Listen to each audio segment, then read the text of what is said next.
Welcome, and thank you for joining today to hear more about this initiative and from one of our participating providers that's completed the clinical care workstream process. We appreciate your interest and participation. I'm Danita Dubé, and I'm serving as the program manager for the initiative and your moderator for today. If this is your first opportunity to hear about the Innovative Quality Healthcare Collaborative, or as we call it, IQ Healthcare, DFW-BGH launched the initiative last summer in an effort to more directly impact the quality of healthcare in the Dallas-Fort Worth market.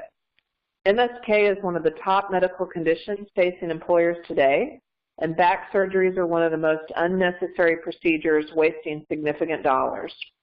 Various studies show there's an estimated waste in healthcare of 30%, which each of us pays for. Through direct relationships with provider groups, we're working to reduce waste and variation from the process of care. As we move into the measurement phase, we'll be using data to measure results and continuous improvement. Over the last several months, we've been meeting with Southwestern Health Resources in Spine Team, Texas, discussing and documenting current processes of care for low back pain and looking for opportunities to bring a level of consistency with the right level of care to the right people at the right time. The interactions and discussions have been very productive, so let's hear more from Dr. Rothbart. He's an experienced neurosurgeon and advocate for conservative care, serves as the medical director of Spine Team Texas, as well as the medical director for back pain for Texas Health Resources. He completed his fellowship at the renowned Barrow Neurological Institute in Phoenix, Arizona. His residency training in neurosurgery was completed at Yale University School of Medicine in New Haven, Connecticut.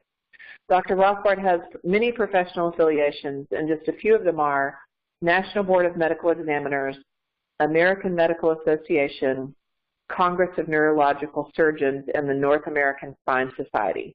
So without further ado, we'll turn it over to Dr. Rothbart.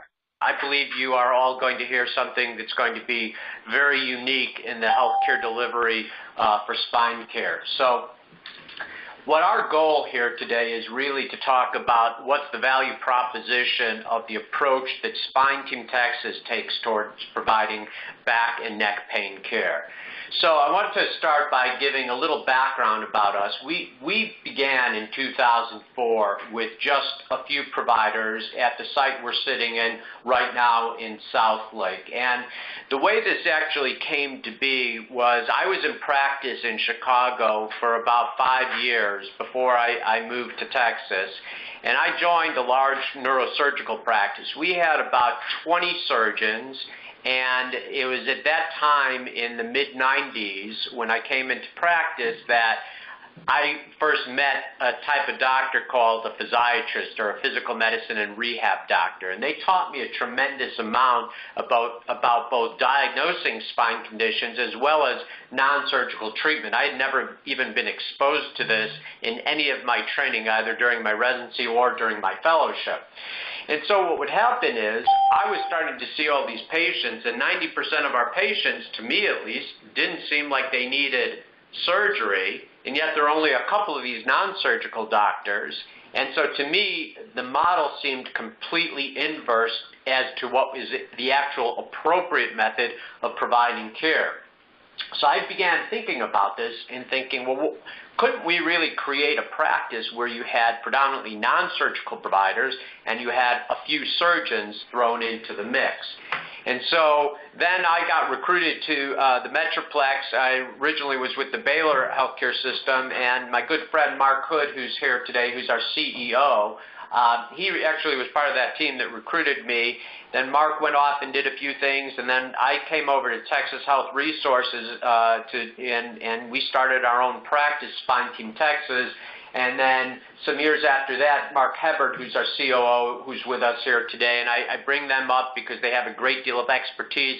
And as you ask questions, I might defer some of those questions to them as well, as they've been integral in formation of this particular model.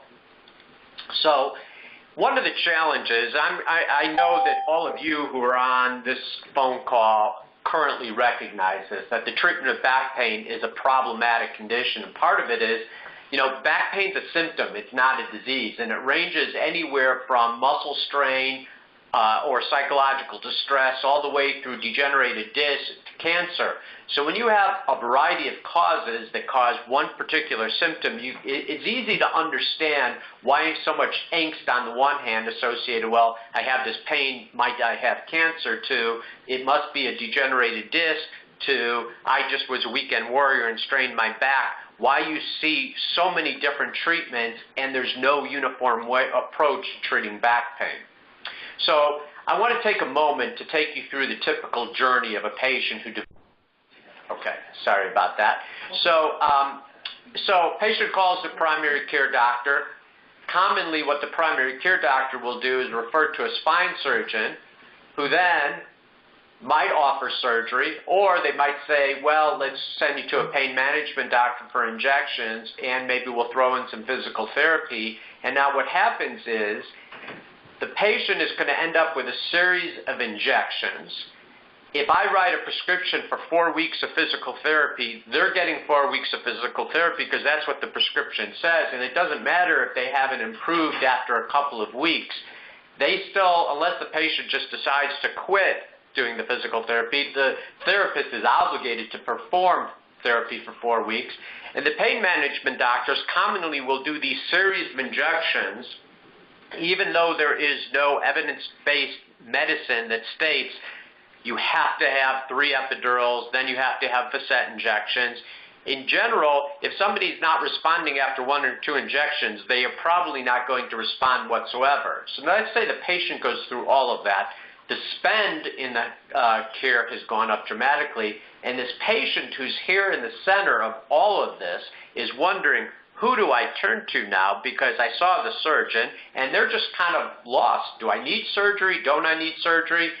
And so the way healthcare delivery is provided in terms of spine pain is really fragmented because of all these issues. So this is a study that was performed by Dartmouth, and it looks at the 3 basic treatments for somebody who has lumbar stenosis. And this study really illustrates the problem. So you could have non-surgical treatment, you could have kind of a small operation called a laminectomy, or you could have a big operation, which is a laminectomy with fusion, which would mean screws and hardware.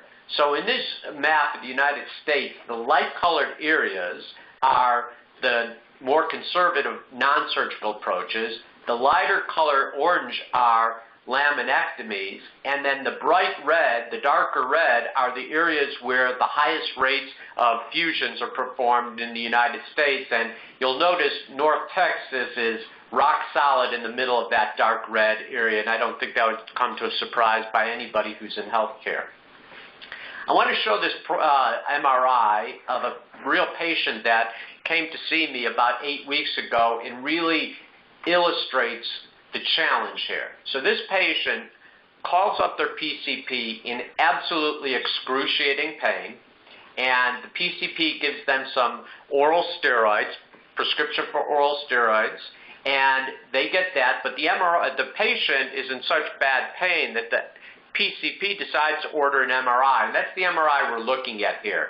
So it's a little hard to describe what we're looking at when you're not actually here present, but if you look at this screen, this is sort of an image as though somebody was standing up, facing to the left. Their head would be at the top, feet at the bottom, and the dark areas are the discs. And are you following this movement? Thank you, Dania. If you look at this area, this dark area projecting into the white spinal canal, this is a massive disc herniation. On a 10-point scale, this is about an 8 out of 10 in terms of size of disc herniation. So the primary care doctor, gets that MRI report back. The patient is sent to a pain management doctor to get an injection, which they do, and then because the report sounds so horrible, they're sent to see me to get a surgical evaluation as well. Now, when the patient comes to see me, they're completely pain-free. They have no neurologic symptoms whatsoever, and it turns out their pain went away before they went to go get the injection, but they had the injection anyway because the patient thought the injection would dissolve the disc herniation. The reality is that's not how injections work, and the true reality is the patient's pain went away after a $3 prescription of oral steroids. So the patient had an unnecessary MRI, they had an unnecessary injection, and they missed time off of work for an unnecessary visit to a surgeon who could have easily convinced them to have surgery and could have easily had an unnecessary surgery.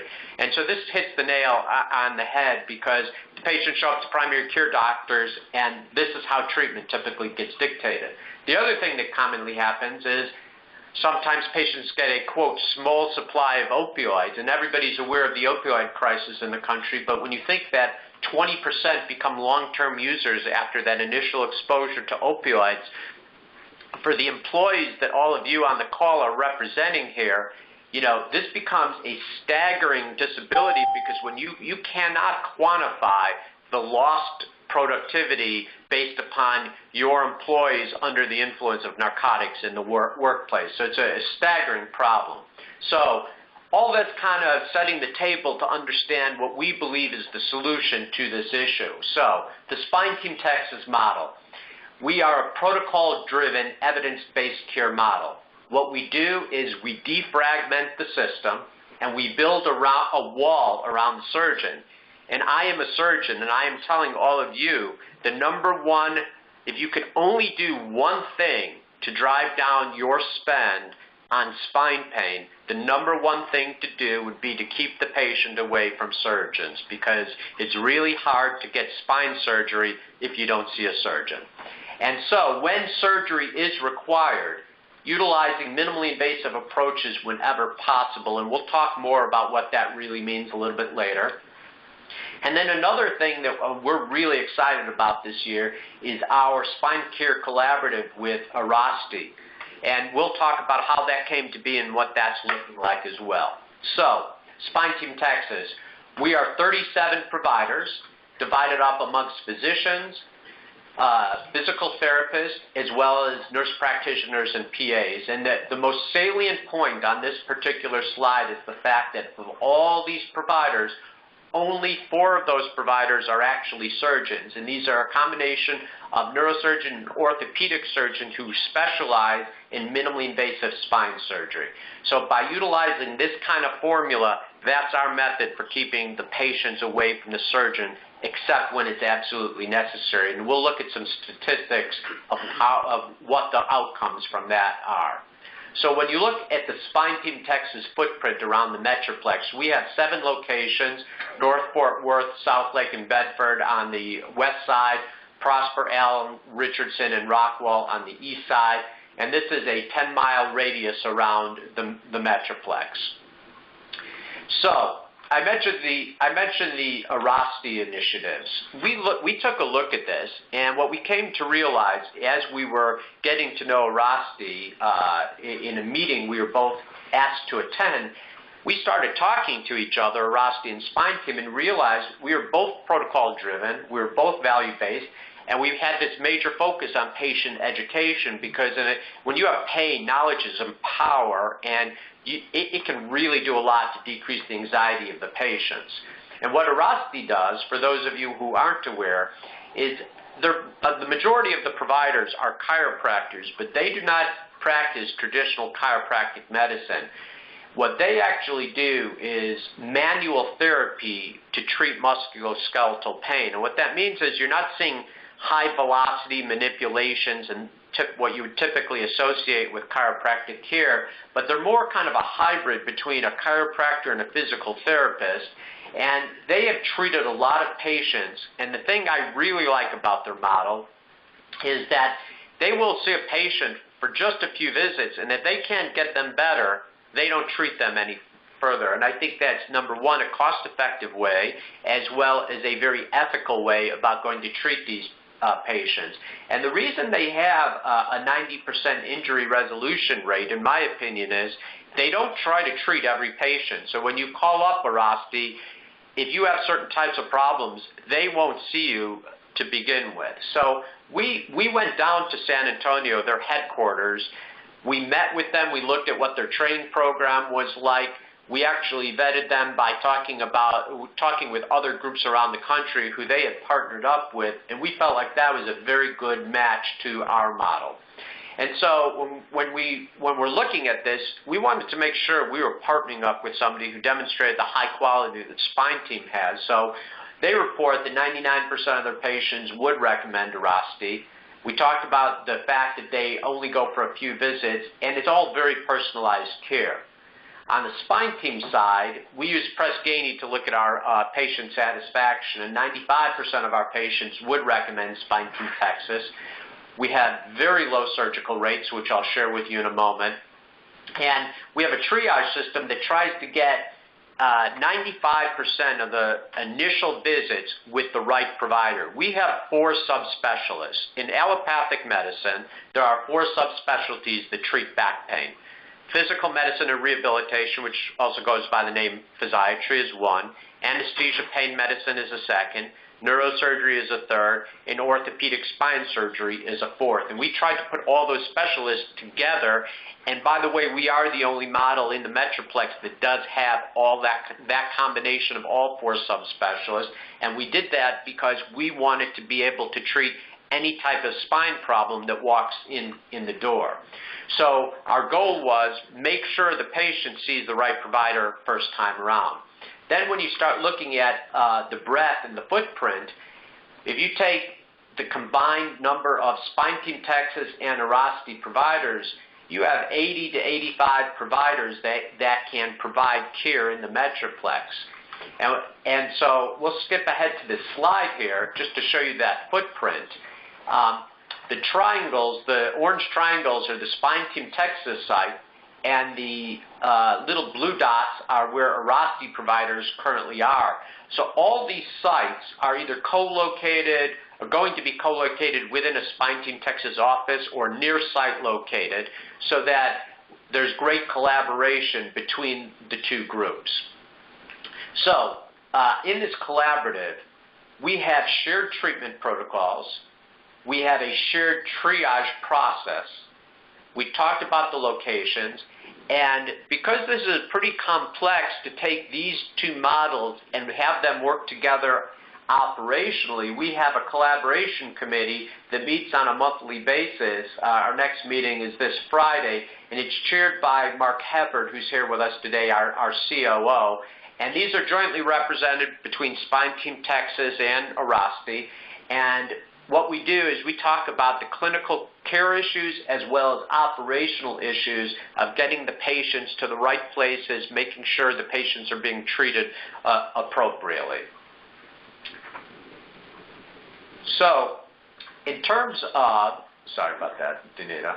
In terms of patient access, most of our patients do end up getting referred by physicians, about 85%.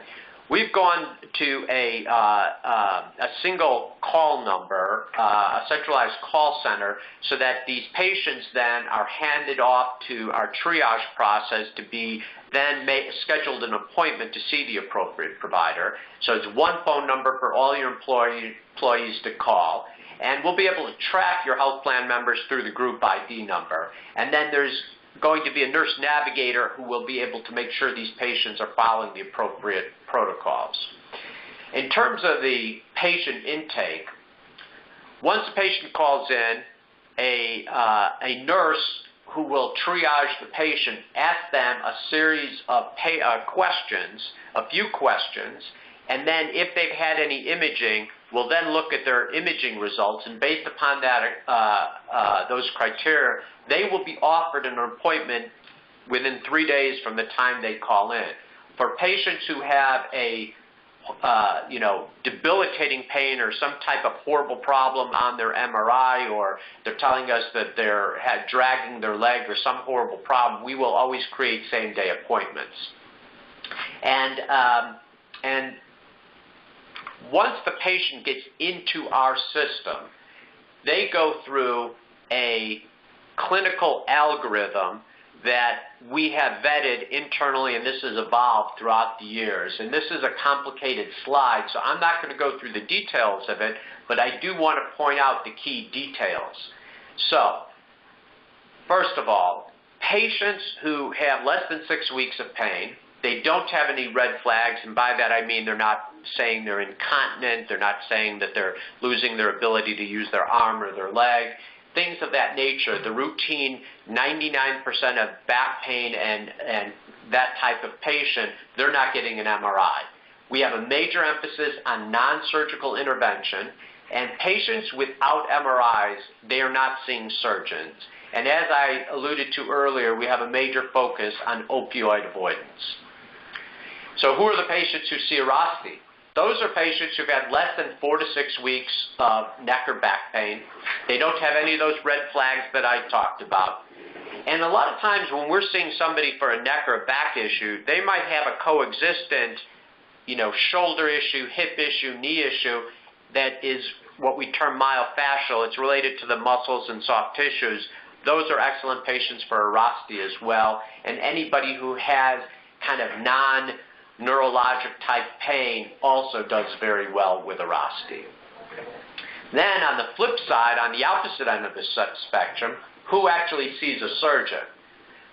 So if the patient has what we call surgical pathology, in other words, something on their MRI that would potentially warrant surgery, like a large herniated disc or severe narrowing of the spinal canal or instability in their spine, if they've gone through an appropriate trial of non-surgical measures and they have that surgical pathology, they will see a surgeon. If they have one of these red flags, they're going to see a surgeon right away. If their MRI shows a severe abnormality like severe spinal cord compression, or if they're coming in for a second surgical opinion. And those are some of my favorite patients, and this MRI will demonstrate an example of why that is the case. So this patient she's a marketing executive, and she came in to see me a couple of months ago, and she'd been told by a surgeon that she needs a fusion. Now this patient had no pain up until 3 weeks prior to seeing me, when she developed horrible back and leg pain, i.e. sciatica, and it progressed. Despite getting medications and a few treatments, it had progressed to the point where she could no longer get out of bed. And on this MRI, this is oriented the same way as that last MRI we saw. This big black thing sticking out is a very large disc herniation. Now, what we're looking at here on the MRI is a slightly degenerated disc.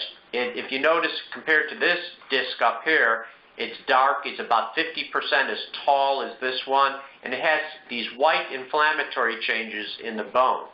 But this patient isn't coming in with years of chronic back pain. They've had 3 weeks of pain. So what I told her was we could do a small minimally invasive operation where we could just go in through a little 18-millimeter incision, which is, about the width of my thumbnail. We could go in and just shave off this disc. It was done as an outpatient procedure. It took about an hour. She was up walking in an hour, home at 2 hours. She had no pain when she left the hospital. She required 1 pain pill post-operatively. She was working from home the next day and back in her office a week later. Now, had she had the fusion, that's about 3 months out of work. And the difference in cost is, it's probably on average, probably around $10,000 to $15,000 all in to do this surgery, and it's probably anywhere between $75,000 and $100,000 cost that it would do for a lumbar fusion. So we think that's a big deal. And so many of the patients who come to see us either haven't had an adequate trial of non-surgical measures, or if they truly do need surgery, we're able to do it through a much less invasive way. So I mentioned that whole deal about not seeing the surgeon. These are actual statistics through this year, and the reason we track this through the first little bit over half the year is we tweaked our triage process at the end of last year, so we want to give you the best data on this. So through July of 2017, we had seen 5,500 patients, 850 were seen by a surgeon, so only 15% of all new patients actually were ever seen by a surgeon. And in 2016, we had 45,000 patient visits, and we only did 745 surgeries, and that's a surgery rate of only approximately 2% of all patient visits resulting in actual surgery. And of anything I have shown you today, this is probably the slide I am most passionate about, because I think this is the way, if my mother was being treated or my brother or wife were being treated, this is the way I would want them treated, and this is how we practice. So a number of years ago, this next slide, it's a little bit of old data, because Texas Health, before they wanted to start partnering up with us on our approach to how we delivered care, they wanted an outside consultant to come in and sort of validate how we practice, and that it truly was a lower surgery practice and a lower cost practice. So what they did was the Carroll Corp came in, and I believe the Carroll Corp is now owned by United Healthcare currently. They came in and looked at our case rate per 1,000 patients and compared us to the Metroplex nationally and the spine team rate. So on the smaller type of surgery, we'll call that a laminectomy for simplicity, we had about a 15% lower surgery rate. But on the fusion, and this is really the high dollar item, we had a 42% lower fusion rate than anybody in the Metroplex or on a national basis. And these are really not only extremely expensive surgeries, they are also, when they don't go well, they can be very debilitating, and even when they do go well, it's extensive time out of work. So when surgery is actually required, and again, it's a very low surgical rate, because of the way we do surgery, 90% of our surgeries are considered outpatient or with a 23-hour stay, and that compares to the DFW average of about 30%. And whenever feasible, we do our surgeries in ambulatory surgery centers, trying to shift the cost of surgery to the lowest care setting. So just briefly about what minimally invasive surgery actually is. We do it through little tiny incisions, and typically the way it would be done is, for a single herniated disc, depending upon the size of the patient, a 1 to 2 inch incision would be made, and then all this muscle, this pink area, that's muscle attached to the bone. This is a cross-section through the spine, so this would be the skin on the back. All that muscle would be cut. The problem with that is, number one, it induces a lot more pain, and number two, it also sort of weakens that area, because that muscle is never quite the same. As opposed to doing what would be considered like a laparoscopic procedure, where we put a little tube down and through a microscope we go in and here's a herniated disc pushing on a pinched nerve, we shave off that disc. So in terms of education that I mentioned as a major focus earlier, our website has a number of resources for a variety of topics, ranging from what patients can do themselves all the way to learning some basic anatomy about their spine to how to prevent problems. And we have a number of videos patients can watch, and I called out this one particular video on facet joint syndrome. And I raised this because, patients come in with a lot of misinformation, and one of the common things is they'll come in with their own MRI report, and they will have highlighted the MRI, at least the things that they can understand on the MRI report, and they always are focused on the disc, because the disc is the one thing that patients can relate to, they've heard of, it's a structure they've heard of before, so they're focused, laser focused on that. But the statistics are that for patients over at the age of 45, if you have back pain of more than 6 weeks duration, 1 out of 3 people are going to just have some arthritis in the joints of their spine, which we call a facet joint syndrome, and that's treated with an injection into the joint and some physical therapy, and should never be treated with surgery. So we kind of feel like if the patients can get educated about this ahead of time, maybe that sort of decreases their angst and also gives them some knowledge to ask some questions, because we want them to be well informed when they come in. Or if they want more questions answered after they leave the visit. We also allow patients to take a look at a symptom tracker to better understand what might the possibility be with what's wrong with them. They can also do a self-assessment to see to what degree their impairment is, and sort of recommendations based upon their symptoms of how to proceed with that. And we also give them materials that our goal is not only do we want to get you better, that's phase one, but phase two should be how do we educate you to prevent you from re-injuring yourself, because the recalcitrance in back pain is very significant.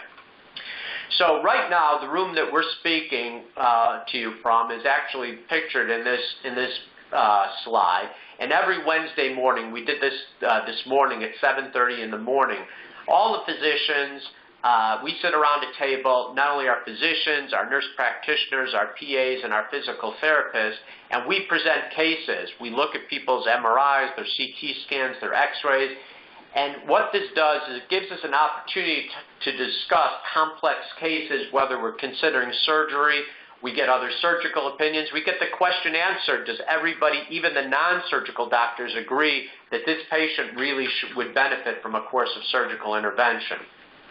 And by doing this, this is a completely uncompensated hour of our time that we take out.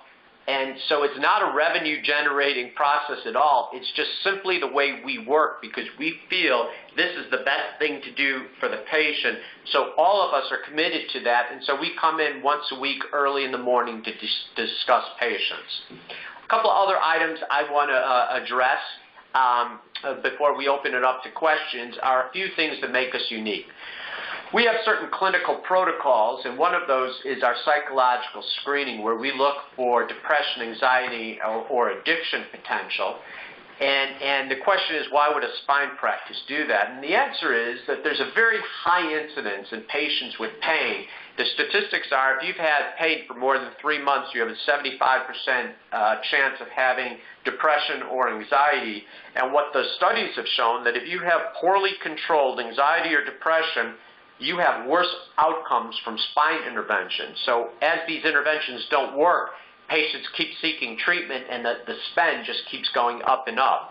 So if a patient does have depression or anxiety that's not well controlled, it doesn't mean we're not going to treat them. It just means that we're going to get that addressed while we also treat the physical causes of their pain. We also have opioid protocols.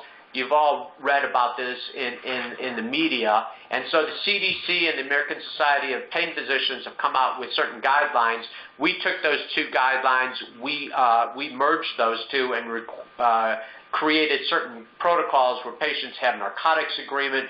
We screen all the prescriptions that patient has had previously to understand who they may or may not be getting pain medications from. We make sure that they are compliant by looking in their urine drug screening and making sure that nothing else is showing up. It's a way of keeping them safe. And when patients come to us on narcotics, we have certain protocols how we try to get them off narcotics. So sometimes we get asked, well, how does this all get put together? How are you able to accomplish this? And we do this through certain committees. We have a protocol and patient safety committee. We have a peer review committee when we have outcomes that are less than optimal. We look at those internally. We report all of those to our board of directors. And then as we make changes based upon those, we then roll those out through our monthly operations meetings. And as I said earlier, we also have collaborative meetings with Erasti. So I want to close the discussion by just contrasting what the models are that currently exist in the Metroplex, which are the models that are very typical across the country, and then contrast that to what we have at Spine Team. So the typical model is an isolated silo of care. So it might be a surgical practice, maybe they have 1 or 2 non-surgical providers, but the question I would raise about that is, if you have a surgical practice that says that they are treating 90% of their patients non-surgically, and they only have 2 non-surgical providers, where are those patients ending up? Is it a fragmentation of care? Are the patients being sent out of the practice? Are those statistics actually accurate? And that always challenges me when I hear those statistics. Or you might have a pain management physician group where they just do injections, and although injections can help, it's only one tool in the toolbox, so those injections, in my opinion, tend to get overutilized. Or you might have a chiropractic model where patients are signing up for 25 visits, and it also baffles me, how do they know that number? And that's why I like the Orasti model so much, because generally, whether it's physical therapy or it's Orasti or it's what we do, we generally know after a few treatments whether we are going down the right path or not. And so when you have these fragmented models lacking all aspects of spine care, that spend tends to go up quite a bit. The other thing you see get marketed are so-called spine centers.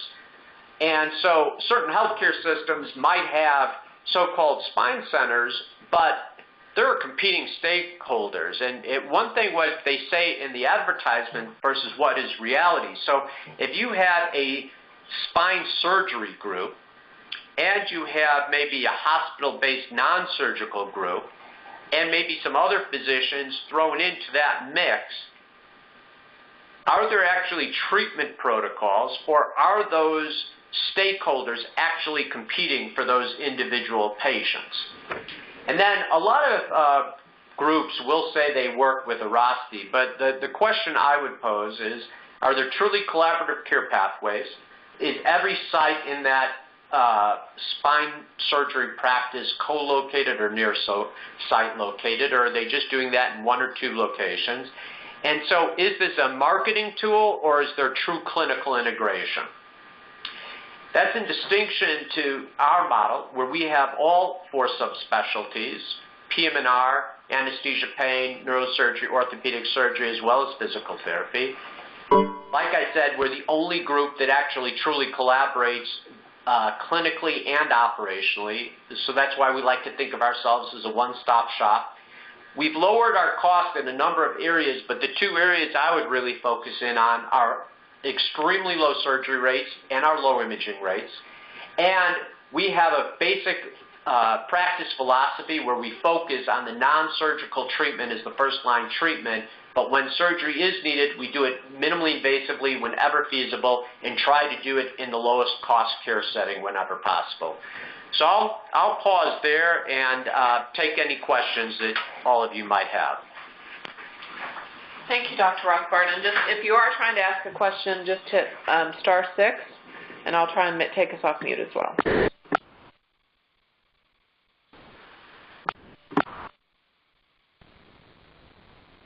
All right. So anyone have a question for Dr. Rothbard?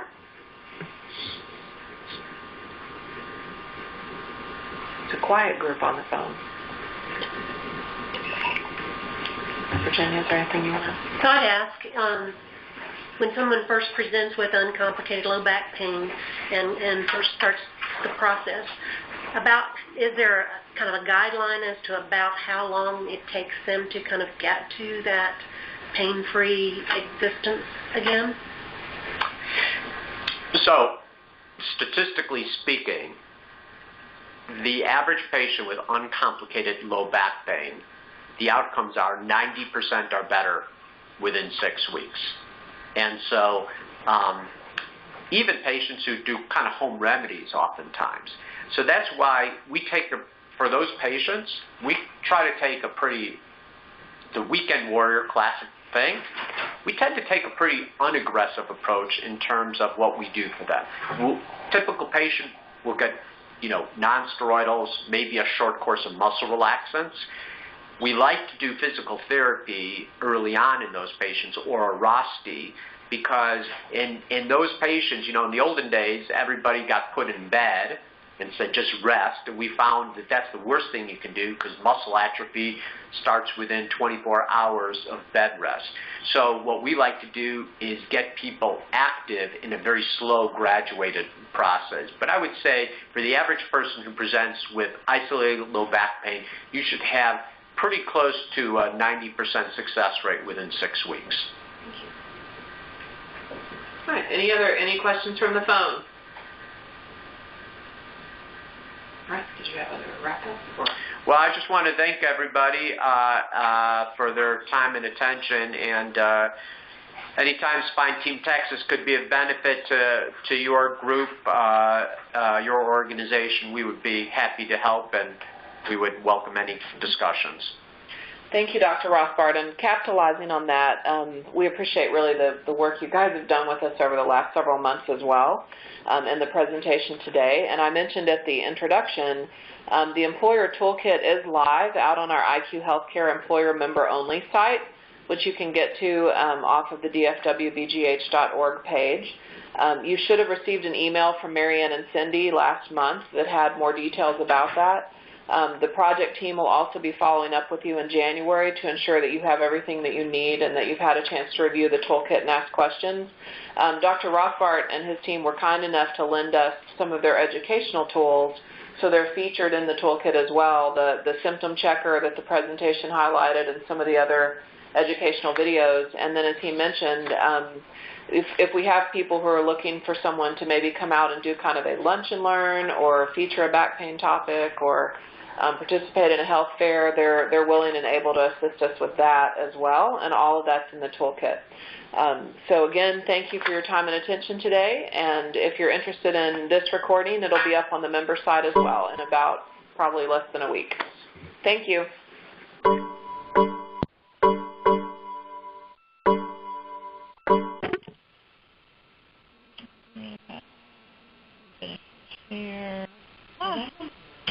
That was really good. Sandy needs to have them come out for her. Okay, I'm just double checking this because here's